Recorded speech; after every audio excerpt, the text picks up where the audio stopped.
ಅವ್ ಕುತ್ಕೊಂಡ್ರು ಮೈಜಿನ ಮಾರಿದ್ರು ಅದು ಹೇಳ್ತದ ಹೆಣ್ಣೊಂದು ಕಲಿತಾರೆ ಶಾಲೆಯ ತೆರದಂತೆ ಗಂಡ ಕಲ್ತರ ಶಾಲೆ ಮುಚ್ಚದಂತೆ ಅಂತ ನಾವೊಂದು ಮಾತು ಕೇಳ್ತೀನಿ ಎಲ್ಲೇ ತಂದಿದ್ರಪ್ಪ ಚರಗಪ್ಪನಿ ಇಲ್ಲಿ ಹಿಂದೆ ಹುಡುಗರು ಸಾಲ ಅಲ್ಲಿ ಹೋಗಿತನ ಟೀಚರ್ಗಳು ಎಷ್ಟದಾರ ಮತ್ತ ಸರ್ಗಳು ಎಷ್ಟದಾರ ಅಂತ ನಾ ಕೇಳ್ದ ಟೀಚರ್ಗಳು ಇಬ್ಬರೇ ಅದಾರ್ರಿ 8 ಮಂದಿ ಸರ್ಗಳು ಅದಾರ ಅಂದ್ರು ಮತ್ತ ನಾ ಅಂತೀನಿ ಹೆಣ್ಣೊಂದು ಕಲಿತಾರೆ ಶಾಲೆ ತೆರದಂತೆ ಅಂದ್ರ ಮತ್ತ ಒಟ್ಟು ಮಂದಿ ಅವರೇ ಇರ್ಬೇಕಾಗಿತ್ತು ಗಣಸರು ಯಾಕದಾರಲ್ಲಿ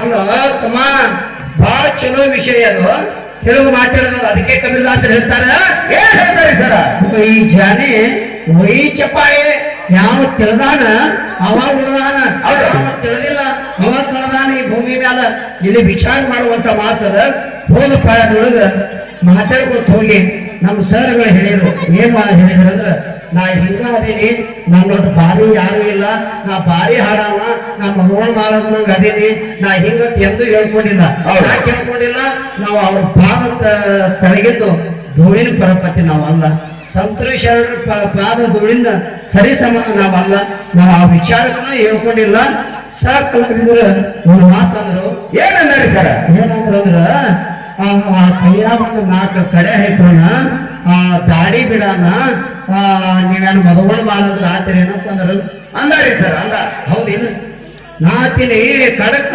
ಅದೇನಂತಲ್ಲ ಹಾಂಗ್ ಮಾತಾಡ್ದಂದ್ರೆ ನೀವು ತಾಳಂಗಿಲ್ಲ ಯಾಕ ಅದನ್ನ ಗೌರವ ತಗೊಂಡು ಇಷ್ಟೇ ಉಳಿದ ಬಿಡಾಕತ್ತೀವ್ ಒಂದು ಮಾತು ಕೇಳ್ತೀನಿ ಹಿಂದಕ್ಕೆ ಎಲ್ಲ ಟಿವಿ ಅವ್ರೆಲ್ಲ ಹಾಡ್ತಿದ್ರ ಮೈ ಮ್ಯಾಲ ಕುಬಸ ಸೀರೆ ಉಟ್ಕೊಂಡು ತಲೆ ತುಂಬ ಶರಗ್ ಹಾಕೊಂಡು ಹೊಳಿನ ಪದ ಹಾಡ್ತಿದ್ರು ಮತ್ತೆ ನೀವು ಈ ಚೂಡಿದಾರ ಜಾಕೆಟ್ ತಂದಿರಲ್ಲ ನೀವು ಎಲ್ಲ ಟಿವಿ ಇಲ್ಲವ ಐತಿರೇನು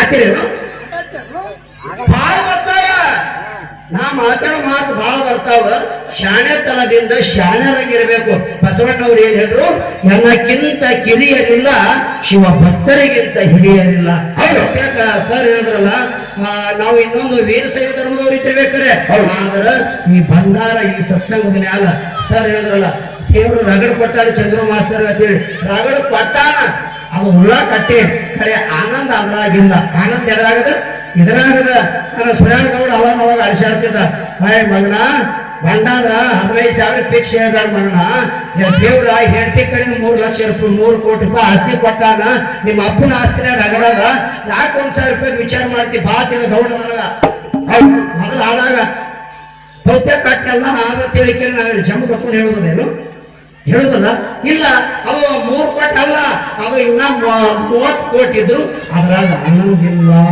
ಅದ್ರಾಗ ನೆಮ್ಮದಿ ಇಲ್ಲ ನೆಮ್ಮದಿ ಇರುವಂಥದ್ದು ಈ ಸತ್ಸಂಗದಾಗ ಐತಿ ಮಾನವಗಳಿಗೆ ಅದಕ್ಕಾಗಿ ನಾವೆಲ್ಲರೂ ಒಂದು ಸ್ವಲ್ಪ ಗಮನ ವಹಿಸ್ರಿ ಮತ್ತ ಅವ್ವ ಅಪ್ಪನ ಪಾಲ್ ಮಾಡೋದಾದ ಒಂದು ಮಾತನ್ನ ಹೇಳಿದ್ರು ಅವರು ಏನ್ ಹೇಳಿ ಸೀತಾದೇವಿ ನಿಜವಾಗ್ಲೂ ವನವಾಸಕ್ಕೆ ಹೋಗ್ಬೇಕಾದ್ರ ಕಾಂಡ ಹೊಂಟಾನ ಅಂತೇಳಿ ಹೊಂಟಾಳಕ್ಕೆ ಹೌದಿಲ್ಲ ಗಂಡ ಹೊಂಟಾನ ತಿಕ್ಕೆ ವನವಾಸಕ್ಕೆ ಹೋಗ್ಯಾಳ ಆದ್ರ ತನ್ನ ಸಂಬಂಧ ಹೋಗಿಲ್ಲ ಕೇಳ್ಯಾರ ನಾವು ಮಾತು ಕೇಳ್ತೀನಿ ಗಂಡನ ಸಂಬಂಧ ಹೊಂಟಾಳ ಅಂತ ಏನ್ ಹೇಳಿದ್ರಿ ನೋಡು ಇದು ಯಾವ ಆಧಾರ ಮ್ಯಾಲ ಮಾತಾಡಿದ್ರಿ ನೀವು ಸೀತಾ ಒಂದ್ ದಿವ್ಸ ಏನ್ ಮಾಡಿದ್ರು ಲಕ್ಷ್ಯ ಇಟ್ಕೊಂಡು ನೀವು ಏನ್ ಮಾಡ್ಯಾರಿ ಸರ್ ಸೀತಾ ಮಾಡಿದ ಕರ್ಮಕ್ಕಾಗಿ ವನವಾಸಕ್ಕೆ ಹೋಗ್ಯಾಳಕ್ಕೆ ಗಂಡನ ಸಂಬಂಧ ಹೋದಕ್ಕಲ್ಲ ಯಾಕ ಹಿಂದ ಒಂದು ಸಲ ಸಣ್ಣಕ್ಕಿದ್ದಾಗ ಗೆಳತಿಯರ ಸಂಗಟ ಹೊಲಕ್ ಹೋಗಿದ್ವು ಆಟ ಆಡಕ ಹೋದಾಗ ಮರಕೋತಿ ಆಟ ಆಡ್ತಿದ್ದೇವು ಅವಾಗ ನಾವು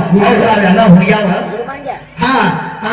ಹೊಲದಾಗ ಕೂತು ಮರಕೋತಿ ಆಟ ಆಡಾಗ ಆ ಗಿಡದಾಗ ಒಂದು ಗಂಡು ಗಿಣಿ ಒಂದು ಹೆಣ್ಣು ಗಿಣಿ ಕೂತಿದ್ದು ಅವಾಗ ಅವೆರಡು ಮಾತಾಡ್ತಿದ್ವು ಅಂತ ಏನಂತ ಮಾತಾಡ್ತೀವಿ ನಾವು ಜನಕ ಮಹಾರಾಜನ ಮಗಳು ಸೀತಾ ಅಂತ ಅವರಪ್ಪ ಸ್ವಯಂವರಿ ರಾಮದಾನಂತ ಅದ್ರಾಗ ಯಾವನ ಅಯೋಧ್ಯೆ ಪಟ್ಟದ ರಾಮತ್ತ ಅದನ್ನ ಎತ್ತಿ ಬಂದು ಈಕೆ ನಗ್ನ ಅಂತ ನತ್ತಿ ಈಗ ಅವು ಮಾತಾಡಕತ್ತಿದ್ದು ಗಂಡಿಗಿಣಿ ಹೆಣ್ಣಿಗಿಣಿ ಅವ್ರು ಮಾತಾಡೋ ಟೈಮ್ನೊಳಗ ಈಕಿನೇ ಸೀತಾ ಅನ್ನೋದು ಅವಕ್ಕೆ ಗುರುತಿದ್ದಿಲ್ಲ ಅವಾಗ ಈಕಿ ತಿಳ್ಕೊಂಡಳು ಇವು ನನ್ನ ಪೈಕಿನೇ ಮಾತಾಡಕತ್ತಾವ ಅಂತ ಹೀಗೆ ತಿಳ್ಕೊಂಡು ಒಬ್ಬ ಬ್ಯಾಟಿಗಾರ ಕರೆದು ಹೇಳ್ತಾಳ ಸೀತಾ ಇನ್ನತ್ತ ಏನಂತ ಹೇಳ್ತಾರಿ? ನೀವು ಎಟ್ಟು ಕಿಡಿ ನನ್ನ ಬದಲು ಮಾತಾಡಕತ್ತಾವ ನೀವು ಎಟ್ಟು ಕಿಡಿ ಹಿಡಿದು ನನ್ನ ಕೈಯಾಗ ಕೊಟ್ಟೆ ಅಂದ್ರೆ ಎಷ್ಟು ಬೇಕಾದ ರೊಕ್ಕ ನೀನು ಕೊಡ್ತೀನಿ ಅಂದ್ರು. ಬ್ಯಾಟಿಗಾರ ಎರಡಕ್ಕ ಬಲಿ ಹಾಕಿ ಹಿಡಿದಕ್ಕಿನ ಕೈಯಾಗ ಕೊಟ್ಟ ತಂದು ಪಂಜರದೊಳಗೆ ಹಾಕಿದ್ರು. ಆ ಹೆಣ್ಣಗಿಣಿ ಹಾಕಿದ್ರು. ಹೆಣ್ಣಗಿಣಿ ಕೈಯನ್ನು ಕಸರ್ಕೊಂಡು ಹಾರಿ ಹೋಗಿ ಬಿಡ್ತು. ಕೈಯನ್ನು ಕಸರ್ಕೊಂಡು ಹಾರಿ ಹೋದ ಬಳಕ ಅವಾಗ ಹೆಣ್ಣಗಿಣಿ ಅಂತ ಏನಂತ ಯಾವಾಗ ತಾಯಿ ನನ್ನ ಗಂಡ ಹಾರಿ ಹೋದ ನಾವು ಅಪ್ಪಚ್ಚನೆ ಇರ್ತೀನಿ ನಾನು ತುಂಬಾ ಗರ್ಭಿಣಿ ಅದೀನಿ ನನ್ನ ಗಂಡನ ವಿರಹ ತಾಳಲ್ಲಿ ನನಗೆ ಇರಕ್ ಆಗಂಗಿಲ್ಲಮ್ಮ ನನಗೂ ಬಿಡು ನಾನು ನನ್ನ ಗಂಡನ ಸಂಗಟ ಹೋಗ್ತೀನಿ ಅಂತ ಆ ಹೆಣ್ಣಗಿಣಿ ಹೇಳ್ತಿತ್ತು. ಅವಾಗ ಸೀತಾಪುರ ಹೆಣ್ಣಿ ನಾ ಬಿಡಂಗಿಲ್ಲ ಯಾಕ ನನ್ನ ದಿನ ಪರಿಪೂರ್ಣ ಇತಿಹಾಸ ಏನನ್ನು ಅದು ಹೇಳಕ್ ನೀವು ನನ್ನ ಬಳಿ ಇರ್ಬೇಕಂದ್ರು. ಅವ್ವ ಹಾಗ ತಾಯಿ ನನ್ನ ಗಂಡ ಹೋಗ್ಯಾನ ಅವನು ಬಿಟ್ಟು ನನ್ನ ಬದುಕು ಶಕ್ತಿ ಇಲ್ಲ ನಾ ಅವನ ಸಂಗಟ ಹೇಳ್ತೀನಿ ಬಿಡುವತ್ತಿತ್ತು ಗಿಣಿ ಆಕೆ ಬಿಡ್ಲಿಲ್ಲ. ಅವಾಗ 1 ದಿವಸ ಹೋಯ್ತು 2 ದಿವಸ ಹೋಯ್ತು 3 ದಿವಸ ಹೋಗುವಂತ ಯಾಳೆ ಬಂತು. ಆ ಹೆಣ್ಣು ಗಿಣಿ ನೀರಿಲ್ಲ ಹಣ್ಣು ಇಲ್ಲ ಯಾವಾಗೂ ಹಣ್ಣು ಇಲ್ಲ ಎಲ್ಲ ಉಪವಾಸ ಬಿಟ್ಟು ಅವಾಗ ಇಂದ ಕೊನೆ ಟೈಮ್ ಕೇಳ್ತದೆ ಅವ್ವ ಚಲೋ ಕರ್ತಿ ತಾಯಿ ಅಲ್ಲ ನನ್ನ ಗಂಡನ ಬಿಟ್ಟು ಬದುಕಾಗಲ್ಲ ಅಂತ ಹೇಳಿದ್ರೆ ಕೂಡ ನನಗೆ ನೀ ಬಿಡ್ಲಿಲ್ಲ ಅಂದ್ರ ನೀ ಬಾಳ ಚಲೋ ಮಾಡಿ ತಾಯಿ. ಇವತ್ತು ನನ್ನ ಗಂಡನ ಬಿಟ್ಟು ನನಗೆ ಎಷ್ಟು ತ್ರಾಸ ಕೊಟ್ಟಿಯಲ್ಲ ನನ್ನ ಗಂಡನ ಬಿಟ್ಟು ನನಗೆ ಅದೃಶ್ಯ ನನ್ನ ಗಂಡನ ಬಿಟ್ಟು ಇಂಥ ವನವಾಸ ತಂದಿಯಲ್ಲ. ನಾಳೆ 1 ದಿವಸ ನೀನು ಮುಂದ ಗರ್ಭಿಣಿ ಇದ್ದಾಗ ನನ್ನಂಗ ಗರ್ಭಿಣಿ ಇದ್ದಾಗ ನೀನು ನಿನ್ನ ಗಂಡನ ಬಿಟ್ಟು ಅಗಲಬೇಕಂತ ಹೇಳಿ ಆ ಹೆಣ್ಣಿಗಿಡಿ ಶ್ರಾಪ ಕೊಟ್ಟು ಅಲ್ಲಿ ಪ್ರಾಣ ಬಿಟ್ಟಿತು ಹೌದು ಮುಂದಾಕಿ ಸೀತಾ ಗರ್ಭನಿದ್ದಾಗ ಗಂಡನಿಂದ ಆಕೆನು ದೂರಾಗಿ ವನವಾಸಕ್ಕೆ ಹೋಗ್ಬೇಕಾಯ್ತು. ರಾಮನ ಸಮಾಜ ಹೋದ್ರೇನು ಏನ್ ಮಾತಾಡ್ತಾರ ಸೀತಾ ಭೂಮ್ಯಾಗ ಹುಟ್ಟುಗಳು ಇಲ್ಲಿ ಅಪ್ಪನ ದೋತ್ರನೇ ಸಂಬಂಧ ಇಲ್ಲ. ಇವೇನು ವಿಷಯ ಅಪ್ಪನ ದೋತ್ರ ಸಂಬಂಧ ಇಲ್ಲ.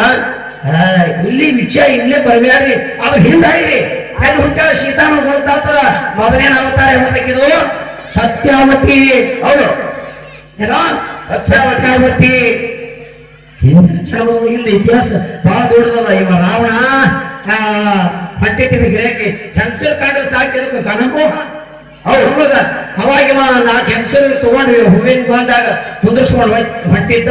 ಈಕೆ ಸೀತಾ ಮೊದಲನೇ ಜನ್ಮದೊಳಗ ಒಬ್ಬ ಋಷಿ ಆಶ್ರಮದೊಳಗಿದ್ದಳು. ಅವಾಗ ಆ ಋಷಿ ಆಶ್ರಮ ಮುಂದೆ ಎತ್ತಿಳು ಇದು ಗಿರಕ್ಕೆ 4 ಹೆಣ್ಮಕ್ಳು ಹೊಂಟಿತ್ತು ರಾವಣ. ಇವು ಅಜ್ಜಿ ನೋಡ್ದ ಯಪ್ಪ ಅಂದ್ರ ಯಾಕ ಇವ್ 4 ಕುರುಚಿನ ಆಕಿನೇ ಬಾರಿ ಚಂದ ಕಾಣಕತ್ತಾಳ ಆಕಿ ಬಿಡಬಾರ್ದು ಅಂತ ಹೇಳಿ ತಿಳ್ಕೊಂಡು ಇವ್ 4 ಬೆಟ್ಟ ಹಾಕಿ ಬಾದ. ಅವಾಗ ಅತಿಥಿ ದೇವೋಭವ ಅಂತೇಳಿ ಭಯಪ್ಪ ಅಂತೇಳಿ ಹೊರಗೆ ಕರೆದು ಕುಂದಿರ್ಸಿದಳು. ಅವಾಗ ಹಣ್ಣ ಹಪ್ಪಳ ತಂದಿಟ್ಳು. ಅವಾಗ ಇವತ್ತಾನ ನಾ ಹಣ್ಣಿಗಾಗಿ ಬಂದಾವಲ್ಲ ನಾ ಹೆಣ್ಣಿಗಾಗಿ ಬಂದಾವ ಇದೇ ಒಂದು ಹೆಣ್ಣು ಅಂಗಳಕ್ಕೆ. ಅವಾಗ ಅವ ಹೇಳ್ತಾನ ನಿನಗಾಗಿ ಬಂದವನ ನಿನಗೆ ಬಯಸಿದವನ ನೀ ಬೇಕು ನನಗಂದಾಗ ಅವಾಗ ಅಕ್ಕಿ ಹೇಳ್ತಾಳ ನೋಡು ಮಹಾವಿಷ್ಣುವಿಗಾಗಿ ಮೀಸಲಿಟ್ಟ ಈ ದೇಹ ನಾನು ಇನ್ನೊಬ್ಬರಿಗೆ ಮುಟ್ಟು ಕೊಡಂಗಿಲ್ಲ ಅಂತ ಹೇಳಿದ್ರು. ಅವಾಗ ಮಾತಾನೆ ನಿನ್ನ ವಿಷ್ಣು ನನ್ನ ಗಚ್ಚಿಗೆ ಅಂಜಿ ಓಡೋಯ್ಯಾನ ನಿನ್ನೆ ವಿಷ್ಣು ಎಲ್ಲಿ ಬರ್ತಾನಂತ ಹೇಳಿ ನೀವು ಆಕಿ ಹೋಗಿ ಹಿಡಿಬೇಕಂತಿದ್ದ ಆಕಿ ಓಡಕ್ ಕ್ಷಮ ಮಾಡಿಬಿಟ್ರು. ನರನಾರೆ ಹೋಗೋಕ ಪ್ರಕಾರ ಜಡಿ ಇತ್ತು ಒಂದು ಮಾರ. ಅವಾಗ ಈಕಿನ ಜಡಿ ಕೈಯ ಸಿಕ್ಕು ಅಲ್ಲೇ ತಲವಾರು ತಗೊಂಡ ತನ್ನ ಕೂದಲು ಕಡ್ಕೊಂಡು ಆ ಜಡಿ ಕಡ್ಕೊಂಡು ಹೇಳ್ತಾಳೆ ಅದೇ ನೀಚ ರಾವಣ ಹೌದು ಯಾವಾಗ ನೀನು ನನಗ ಆ ಮಹಾವಿಷ್ಣುವಿಗಾಗಿ ಮೀಸಲಿಟ್ಟ ದೇಹ ಮುಟ್ಟಿ ಅಪವಿತ್ರ ಮಾಡಿ ಅಂದ್ರ ಮುಂದಿನ ಜನ್ಮದೊಳಗ ಜನಕ ಮಹಾರಾಜನ ಮಗಳಾಗಿ ಹುಟ್ಟಿ ಬಂದು ನಾನು ನಿನಗ ಮಗ ಮಾಡಿಸಲಿಲ್ಲ ಅಂತ ನನ್ನ ಹೆಸರು ಸೀತಾನೆ ಅಂತ ಕರಿ ಅಂತ ಅಲ್ಲಿ ಮಾತು ಕೊಟ್ಟು ಆ ಪ್ರಕಾರ ಮುಂದ ಆ ಜನ್ಮ ಅಗ್ನಿ ಒಳಗ ತ್ಯಜಿಸಿ ಮುಂದಿನ ಜನ್ಮದೊಳಗೆ ಹುಟ್ಟಿ ಬಂದಾಳ. ಅವ್ರ ಡೆಬ್ಯಾಗ ಹಾಕಿಟ್ರು ಆಕೆ ಹಾಳಾಗಿದ್ದು ಒಂದು ವಿಷಯ ಬಾಳದ ಅದು ಹೇಳುವಂತ ಅಗತ್ಯ ಇಲ್ಲ. ಅದಕ್ಕಾಗಿರ್ಲಿ ಒಂದು ಇಲ್ಲಿಂದ ಅವ್ವ ಮುಂದೆ ಅಪ್ಪನ ವಾದದ ಅವ ಹತ್ತವ ಕಚ್ಬಿಚ್ಚಿ ಮಾತಾಡ್ಕೊತ ಹೋಗೋದ್ರಿಂದ ಅದು ನಮಗೆ ಲಾಭ ಇಲ್ಲ. ಒಂದು ಮಾತು ಹೇಳಂದ್ರೆ ಅಂದ್ರೆ ಅಪ್ಪ ಅವ್ರ ಮತ್ತೆ ಒಂದು 5 ನಿಮಿಷ ಹೇಳಿ ಒಂದು ಚಾಲಿ ಅದನ್ನ ಮುಗಿಸ್ಬಿಡ್ತೀನಿ. ಸಮಯಕ್ಕೆ ನಾವು ಮಹತ್ವ ಕೊಡ್ಬೇಕಾದ ಸುಮ್ಮ ಜನ ಕೊಟ್ಟಾರ ನಮಗನ ಮಾಹಿತಿ ಕೊಟ್ಟಾರನ್ನ ಅದೇನಂತಲ್ಲ ನಮ್ಮಂತಪ್ಪ ಮಾಹಿತಿ ಬಂದು ಬಿಡಬಾರ್ದತ್ತ ನೀರಾಗಿ ಎಮ್ಮಿನ ಬಿಡಬಾರ್ದತ್ತ ನಮ್ಮಂತ ಒಬ್ಬರ ಕೈಯಾಗ ಮಾಹಿತಿ ಸಿಕ್ಕ ಸುಮ್ಮನೆ ಹೋಗ್ತೀವಿ ನಾವು ಅವ್ರ ಹಿಂದಿನ ಪರಿಜ್ಞಾನ ಇರಂಗಿಲ್ಲ.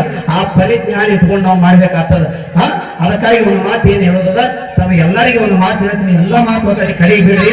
ಒಂದು ಮಾತು ಏನ್ ಹೇಳೋದು ಅಂದ್ರೆ, ಜೀವನದಲ್ಲಿ 10 ಕೂರಿಗೆ ಆಸ್ತಿ ಕಳ್ಕೊಂಡ್ರೆ ಆಸ್ತಿ ಗಳಿಸಕ್ ಬರ್ತದೆ. ನೆನಪಿಟ್ಟು ನಾ ಹೇಳೋ ಮಾತ ಹೌದು ಅಪ್ಪ ಅವನ ವಿಷಯ ಬಂದದನ್ನ ಹೇಳೋಕತ್ತೀರಿ. 10 ಕೂರಿಗೆ ಆಸ್ತಿ ಕಳ್ಕೊಂಡ್ರೆ ಗಳಿಸಕ್ ಬರ್ತದ. 10 ಕಿಲೋ ಬಂಗಾರ ಕಳ್ಕೊಂಡ್ರೆ ಬಂಗಾರ ಗಳಿಸಕ್ ಬರ್ತದ. ಜಾಗನೂರ್ ಊರಾಗ 10 ಅಂತಸ್ ಮಜಲು ಕಳ್ಕೊಂಡ್ರೆ ಮಜಲು ಗಳಿಸಕ್ ಬರ್ತದ.